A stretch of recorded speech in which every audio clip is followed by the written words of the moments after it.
My name's Jeff Duskovic, and I served 16 years in prison in New York, wrongfully convicted of murder and rape. I was exonerated by DNA evidence 10 years ago.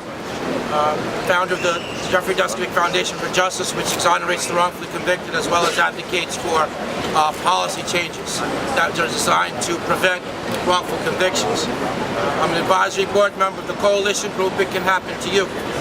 The reason for bringing this up is that one of the questions by the media a few minutes ago to a different speaker is, what would happen to the prosecutors, and, is there impunity for what they do when it's clear-cut intentional prosecutorial misconduct? And what I want to say to that is, for the last 5 years, myself and the rest of the members of the It Can Happen to You coalition, we've worked really hard trying to get a bill passed that the New York State Legislature repeatedly refuses to pass. I'm going to give you the bill numbers right now. Assembly Bill 5285A, Senate Bill 2412B. That would create a commission on prosecutor conduct, an independent oversight board analogous to the Commission on Judicial Conduct. Every profession has an independent oversight board, from judges all the way down to the level of the barber, but nothing for the prosecutors. And yet the New York State Legislature not only refused to pass it this past session, but in every year that we've been working on it. And so I'm calling on Governor Cuomo to throw his support behind this bill, and I'm calling out Assembly Speaker Heastie as well as Senate Majority Leader Flanagan. Both of those leaders repeatedly refuse to bring the bill up to the floor of the Senate, to the floor of the Assembly, so we can have a vote. That's despite this, at the close of this last session, our 5th attempt at passing it, despite public statements from myself, some of the people here, Derek Hamilton, more than 20 years. Anthony DePippo, behind me to my right, nearly 20 years.